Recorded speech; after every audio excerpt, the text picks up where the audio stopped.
Hey, somebody needs to grease the wheels. You have? Excellent.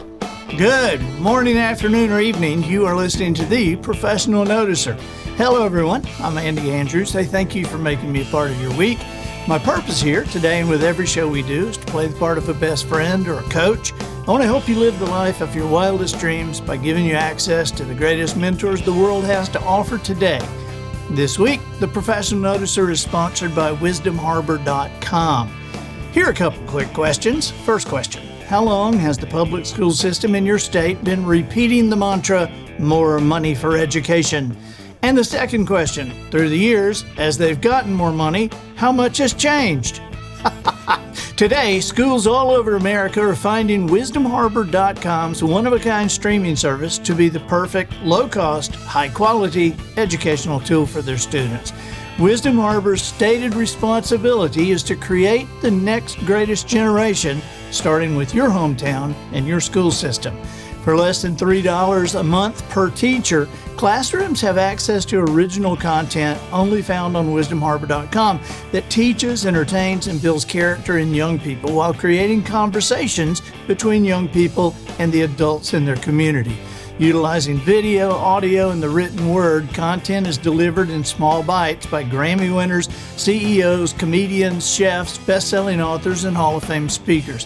There are even guitar lessons from an award-winning songwriter. Check it out today and join your friends and neighbors who are already a part of wisdomharbor.com.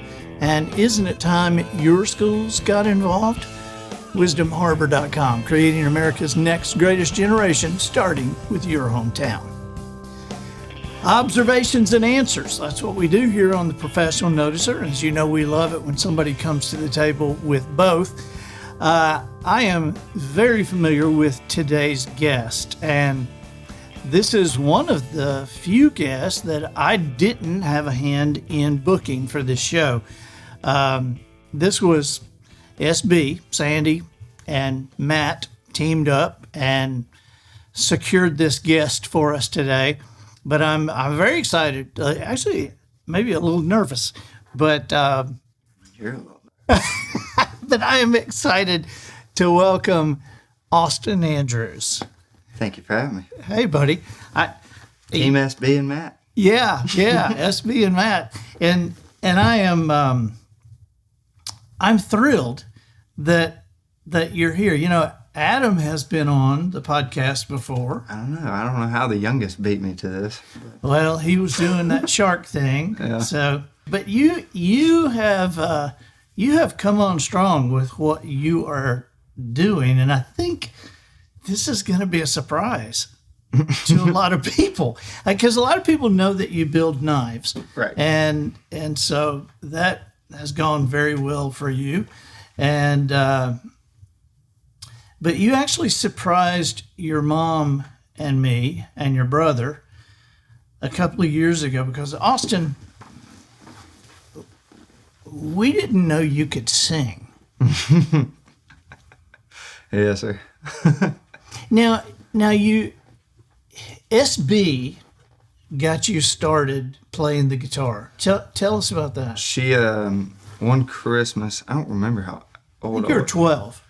Yeah, it was like right at the beginning of middle school. So I got 12 or 13, something like that. But she gave me 4 guitar lessons over the course of a month, like one a week, at this place in Robertsdale, which is just north of here in Orange Beach, called Picker's Paradise. And Jody Payne, who played for Willie Nelson for 36 forever. years. Yeah. He had retired to Robertsdale, of all places, and I guess he it's one of those things he couldn't quit doing, I suppose. And so he gave lessons there, and we kind of hit it off after a few lessons, and I ended up taking from him for like a year and a half, and he eventually got sick and passed away from cancer. But he was doing it right up until the end there. You know, when he passed away, because we were amazed at how you were playing then. I mean, I bugged you until you learned some of classical gas, Mm-hmm. and I still look at those 12-year-old fingers playing that sometimes on my phone. Had to grow into my fingers. Well, it was pretty amazing. But I remember pulling up and seeing Jody Payne sitting on the front porch, because you have always I've always told people that Austin has been 40 years old ever since he was 6. It varies though from like 40, and sometimes I'll be a 4-year-old too. So I mean, I can be a little. Well, back then, you probably don't remember the show that had Alex Keaton on there, but he was this little conservative guy and living in a family of liberals, and so we always kind of said, Austin's kind of Alex Keaton. Yeah. And so we pulled up, and Jody's sitting on the porch, and he's this long-haired, dried up, chain smoking hippie, and we're like, oh my gosh, I hope Austin's gonna do this. And you and Jody just like hit it off. He was a huge influence on you. Yeah, he was a cool dude. I mean, he would still say things like groovy all the time, that kind of stuff. And if he wasn't teaching guitar, he was sitting on that porch smoking cigarettes. Right. And but I mean, there were days that I'd go in there and we just got to be kind of close. And I mean, there were days we probably barely strummed the guitars. I mean, we talk about hunting and Really? Yeah, there were a couple of days there wasn't much guitaring going on. So Well, I know when Jody got real sick, and he told us that he couldn't do it anymore. Mm-hmm. And the last day, I think I've told you this, what he said, but the last day, he took me aside and he said, "Hey, I've taught him really what he needs to know, and he can take it from here, but he's got something, and he reminds me of me." That's what he said. I thought, what do you mean by that? yeah, whoa, no. Yeah, he You're teaching my kid to smoke. Of me. It's like, okay. But when Jody died, you didn't play the guitar for a while. No, I kind of fell out of it for a while, and then It's like 7 years. So yeah, that's a while. That's a while, more than a while, I guess. But yeah, like around 18 or 19, I heard "Cover Me Up." I think it's a Jason Isbell song, but I heard Morgan Wallen's version. I didn't know who Jason Isbell was at the time, and I heard that, and I was like, that's something a little different, just the word wise and just the music. I mean, just all the things. And so I heard that, and I hadn't touched the guitar in a while, but I was like, I think I could probably figure that out. And then I messed with it and did that, and then for weeks I'd just play that same thing in my room, and then I'd hear something else, and then it just kind of spiraled into I think I can do that. And so, I heard you, and after not hearing that guitar for 7 years, I heard you. I was walking by your room and heard you playing, and I went and got Mom and said, listen. He's doing it again. Yeah, he's doing it again. And so then, like the next night, I think you caught me outside your door. Mm-hmm. And so it's like, oh, that's there it is. Yeah, that's all ever. Then you were. Then I didn't hear you like a baby deer. You can't spook them. Yeah. Well, I don't know where you were playing, but I would see the guitar moving. Yeah. And I would never say anything about it, but I'd see it moving. The dust was slowly coming off it. Right.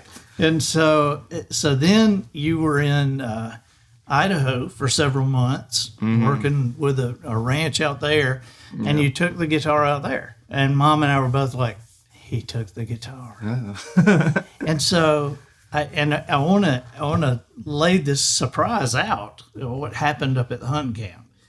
Okay. Because we were up there, and it was Ty Bullard, Jimmy Erie, me, and you. And of course, Ty's a family friend. Jimmy Erie is the songwriter of the year. There's 3 Song of the Year awards. He wrote "I Drive Your Truck." He wrote I Called Mama for Tim McGraw, last two Kenny Chesney #1s. He's 14 #1 hits. And Jimmy is kind of like, he's your mentor. He has really taken over a lot of that, adult Austin thing, or I had you as a kid. He's kind of like a Ty almost to a degree. Like he's younger than you, but he's older than me, and so he's got that, because I don't have a big brother. So I mean, he's got that big brother mentor thing in him, and so right. And so he was playing for us. You remember this night? Oh, I do. He was playing for us, and he says, "Austin, did I see your guitar back in the room back there?" And Austin goes, "Yes, sir." He says, "Go get it." Austin goes, Jimmy says, "Go get your guitar." It's okay. And when you brought that guitar out, I was just trying to disappear into the chair because I knew. I mean, how were you nervous? Oh yeah, I was nervous. I was about to sweat through my shirt. And so what happened there? So Jimmy, I mean, I messed around with something I'd been working on, and someone, I guess Ty, was like, can you sing, or you do any of that? And I was like, yeah, whatever. And Jimmy was like, nah, he can probably do it. And he was like, just do something. And so I did and squeaked it out. But I mean, I was so nervous. I was about to have it come apart. Well, you sang 2 songs, and my memories of that was trying to stay perfectly still. I didn't want you to notice me. I knew you knew I was there, but I didn't want to. And I knew you were nervous. Mm-hmm. I know what that feels like, and as you were singing and playing, though, it's almost worse with people that are like all in a little group staring at you. And it's like, because I have to wake up the next morning and see all you people if I do something stupid. Well, as you were playing and singing, Jimmy, like you're over here, Ty's over here, Jimmy's here, I'm here, and Jimmy is doing this. He's doing this to me. And you were singing with your head down. You weren't looking at anybody. I still sing with my head down most of the time. Do you? Yeah. But it was so funny. And then, so everybody just goes, "Hey, that's great, that's great, that's great." And so then we go to bed, and as soon as I get back in my bedroom, it's like, pop, pop, pop, pop, pop. And I open the door, it's Jimmy. Jimmy comes in, he says, "What was that?" I said, "I don't know." Jimmy said, "Did you know he could sing?" I said, "Jimmy, I have never heard him sing in my life. Not in the shower, not in the backyard, not whistling a tune. Never." I used to mouth the words in church. And I honestly, I had never heard you sing. Well, talk about a secret. And this was like 2 years ago. Something like that. Yeah. And now you're playing around places. Places are hiring you. They're individuals are hiring you for like home concerts, mm-hmm. and you and Jimmy are doing corporate events. So it's like, what are you and Jimmy doing together? Well, he's got that. He's doing. I don't even know how to explain what he does corporately exactly. Yeah, he does a lot of corporate events. He does. And so it's kind of like you said, he's like my mentor. And so it's kind of that dynamic on stage where it's just, he's mentoring you. Yeah. It's like an on stage type of thing. His single thing that he does with corporations is teaching relationships, relationship building, and the purpose of relationships. And corporations are always looking for mentoring help. And so here is a guy who has written some of the biggest songs in the world, mm-hmm. and he is mentoring a young guy, and y'all do it on stage.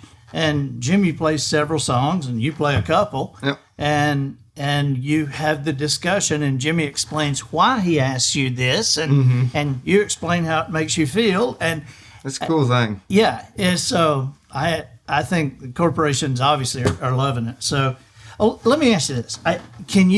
Would you mind, we got the guitar here, so Sure. can I sit quietly and still and you, As long as you don't spook me. as long as I don't spook you, if you could play one. One of the things that I like about what you do is you play stuff generally that I had never heard. I'm not some huge. Let's see. Came a little unprepared. I needed to change my strings. I've been playing around town since I've been in Orange Beach, and I've been playing outside a little bit. And my strings have rusted over a little bit. Really? Yeah. Let's see. This one is called the Stable Song. It was one of my favorite songs. It was kind of one of those that kind of like covered me up. I heard it and I was like, I need to figure that one out, and just because it's kind of one of those things, you know.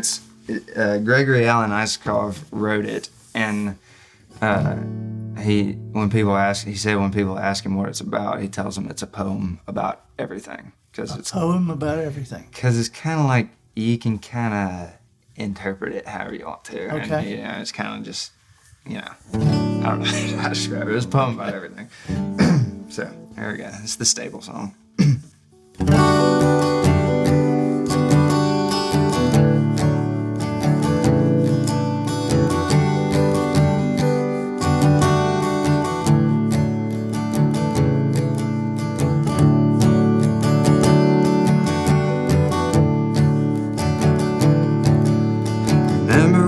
Songs were just like prayers,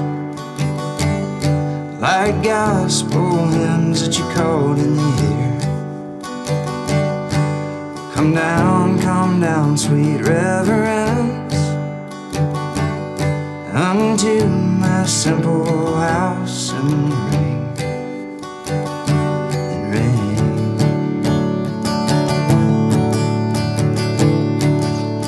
You ring like silver, out those ghosts on the Ohio. They ring like clear day wedding bells. Were we the belly of the beast or the sword that fell? We'll never tell.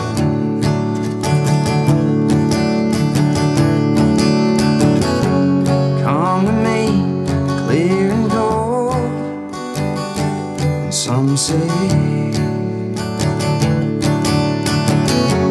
watch the world spinning waves like some machines. Well, I've been crazy, couldn't you tell? I threw stones at the stars, but the whole sky fell. Now I'm covered up in straw, belly up on the table. Well, I laughed and drank and passed in the stable.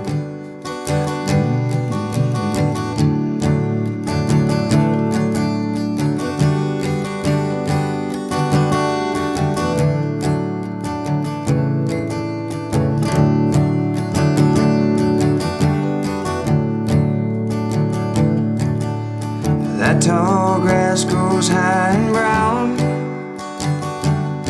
Well, I dragged you straight in the muddy ground, but you send me back to where I roam.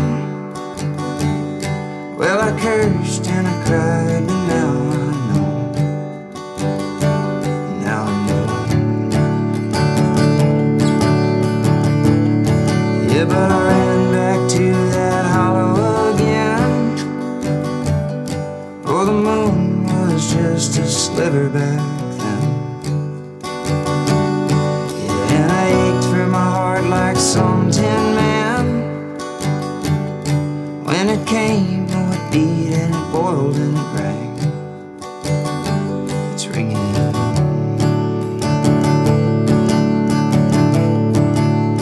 Ring like crazy, ring like hell. Turn me back into that wild-haired girl.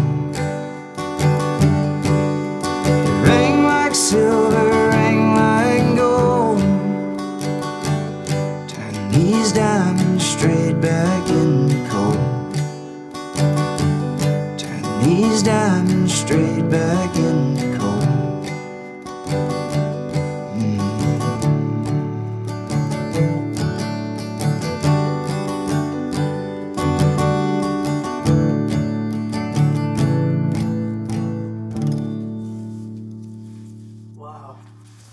Wow, thank you for doing that. For sure. Man, when you play, I know you play in Memphis and you've gone over to Arkansas and you're playing here and you got other places and you do I'm just shocked that you stand up there and play for 3 or 4 hours.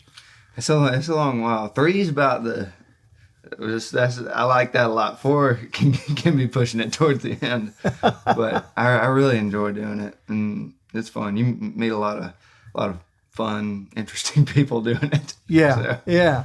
I've been around here. It's been interesting to me to watch people stop and listen to you and then video you. It feels weird seeing that. I'm happy about it and that people are liking it, but it's kind of odd to see someone videoing you. You don't know, Yeah. So it's captivating. What is a couple of things that you could say that you've learned from Jimmy? There's a lot. The main thing I suppose is like he talks about you feel it, when writing and that kind of stuff, and when playing, it's like if you feel it, they feel it, or to the degree you feel it, they'll feel it. They being whoever's listening.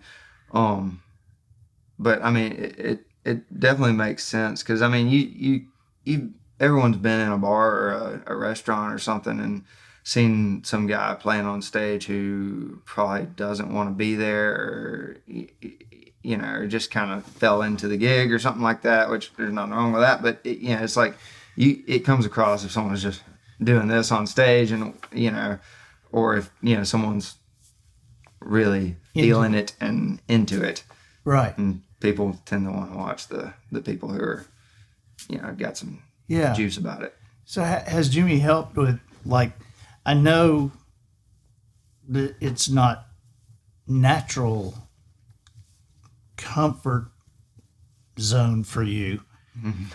So I'm not much of a be loud and dance in front of people type of person. See, I know, and that sometimes kills me because I think if I could sing and play like that, I'd be on top of this building saying, "Hey, listen to me!" And here we didn't even know you could sing. So, have you? Has Jimmy given you any hints in writing? Any help writing? What? Yes, sir. Yeah. Are you writing? Yes, sir. Yeah, I'm writing a few things here and there. I need to be writing more. It's kind of when I don't have any the structure about it, I guess, that I probably need. But it's kind of like if I sit down, because I'll play the guitar in the mornings when I get up a lot of times just to kind of get the day started or something, that kind of thing. And so sometimes it'll happen there. Sometimes I'll take the guitar to the shop and end up doing that more than knives. And so this is your passion, right? Yeah, I really enjoy doing this. And you do the knives as work, right. And it kind of falls, it's all kind of art, and sure. So I like that aspect of the knives. But yeah, this is well, this is compelling to me and interesting to me because it's the first thing. I hope you understand this when I say this. It's the first thing in your life that I hadn't had anything to do with. Yeah, I suppose. You have done this on your own. Your connections with Jimmy are yours. You know him because of me, but he likes you because of you, and you guys are close because of each other. Right. And so, there's nothing I can tell you about the guitar and singing. And, people say, where did that come from? And all I can figure out is your grandparents were both music majors. It's certainly skipped a generation. I always kind of feel like the actual playing and singing, I guess, came from them. But I feel like mom's like, because mom doesn't sing, but she I've always said that my parents are music majors. I always said my parents are rolling over in the grave knowing I married a woman that can't carry a tune. Yeah. But she is a music person. That's the thing. It's like I think I get the like love for it from her. I mean, I get the actual being able to do it, from them. I know they love the music too, but I don't know. Mom's a music nut, so I mean, she came in here on that blue plate that day, and we argued about songs for an hour. But yeah, I mean. So can you play something you've written? Yes, sir. Yeah. Okay. And I know, has Jimmy heard this? I don't think so. I've sent him a few things I've written, but I don't think I've sent him this one. Might not be a great sign because he's normally the one who tells me if this needs a lot of work or it doesn't. So, well, take a deep breath and know that this will be the first time Jimmy hears it. Yeah. No pressure or anything. No pressure.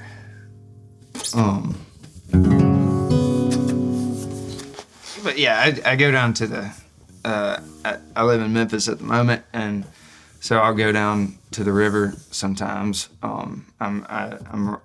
It's close to the Mississippi right there, and so there's a little trail that I think a bunch of homeless people use to get down there. But I go down there sometimes too, and you're in the city, and so there's plenty of people, but it's a good place to think, and so.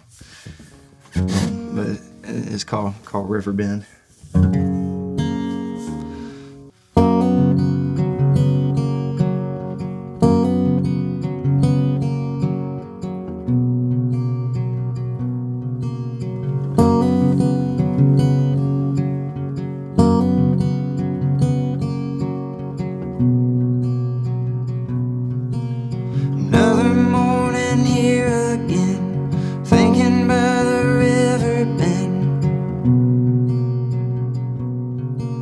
Smoking cigs and skipping stones.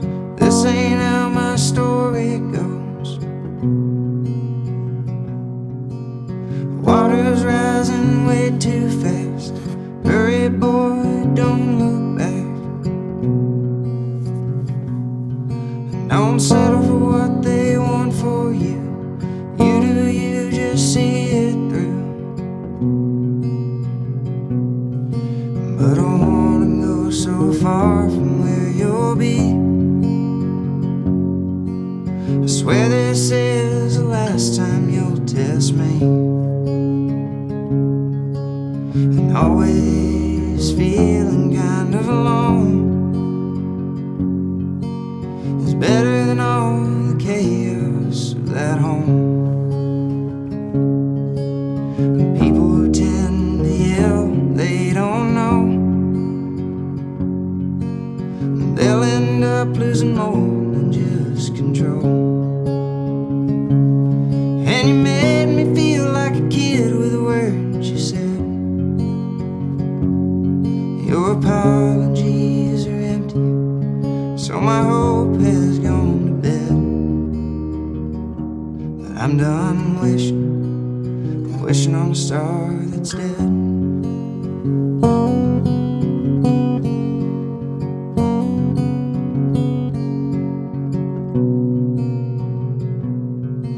So I set out for another town, find some new blood to hang around.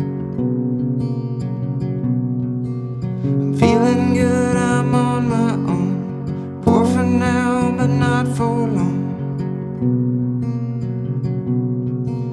I found a girl lives down the street. I'm so broken, she's so sweet.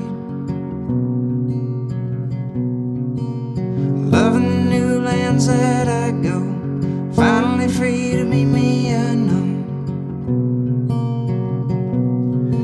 But I wanna go so far from where you'll be. I swear this is the last time you'll test me. And always feeling kind of alone is better than all the chaos of that home. And people who tend to yell, they don't know. They'll end up losing more than just control. And you made me feel like a kid with the words you said. Your apologies are empty, so my hope has gone to bed. But I'm done wishing on a star that's dead.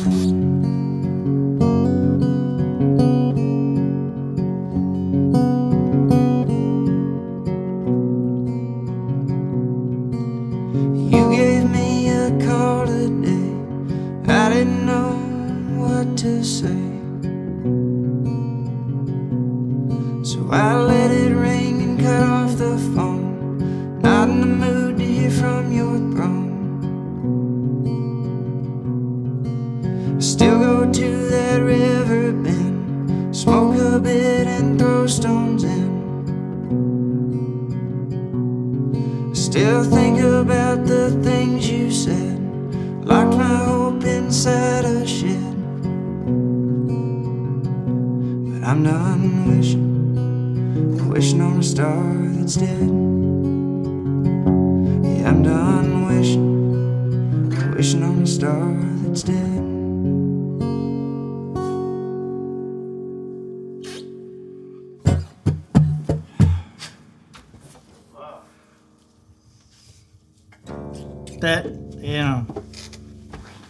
That, that's amazing.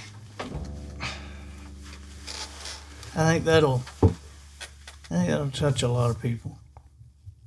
I think it's probably a journey that a lot of young men can relate to. Yeah. Yeah, I just kind of feel like you gotta do your own thing eventually. Yeah. So yeah. Well, it's beautiful, Austin. thank you. Yeah. Thank you. It's beautiful. Hey, I see that you have your suitcase out there. I do. We were kind of amazed when you came home with the suitcase. We're like, what? And so before we go out there, because will you do one? Oh yeah, I can do that. Because I've just got to say, we watch and we're like, he's singing, he's got this hand going, sometimes these fingers going,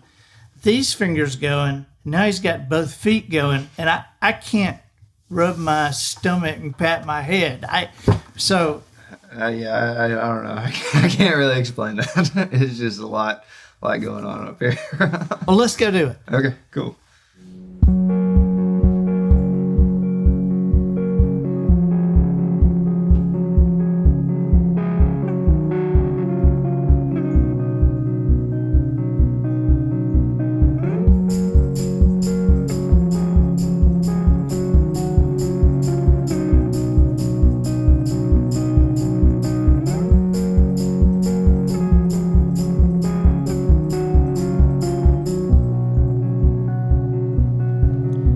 Staring at the pictures of the runaways on the wall.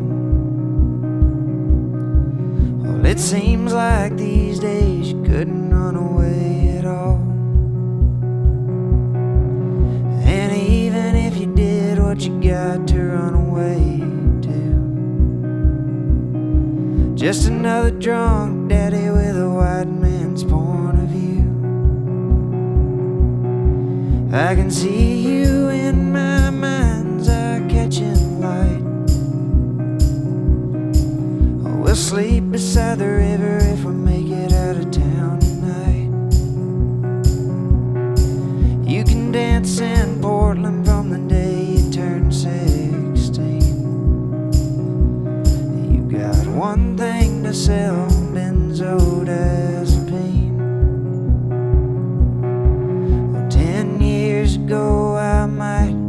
saw you dancing in a different light, and offered up my help in different ways. But those are different days.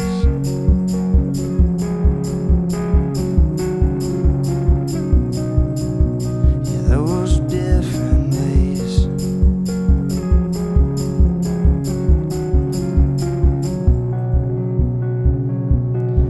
Had a girl back home and we shared a single bed.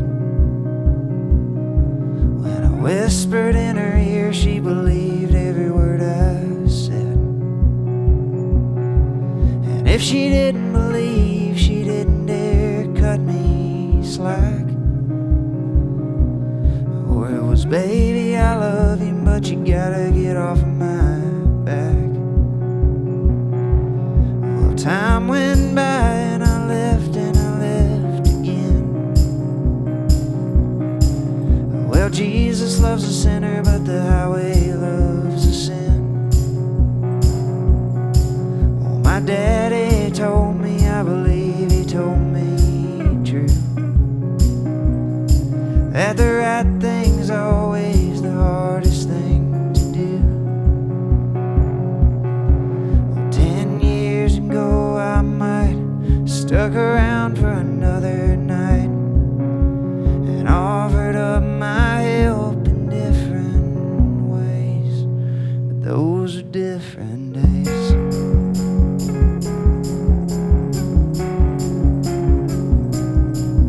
Yeah, those are different days.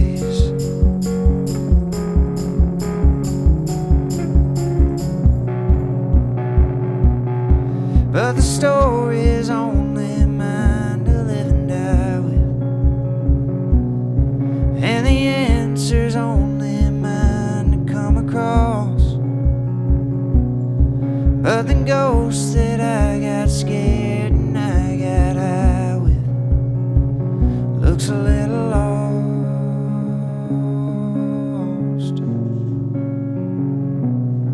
Well, 10 years ago I might thought I didn't have the right to say the things an outlaw wouldn't say.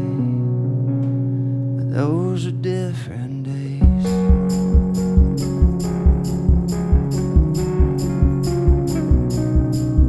Yeah, those are different days.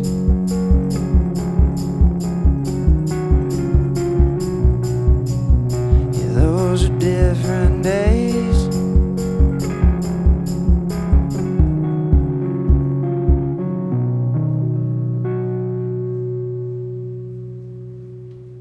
Okay,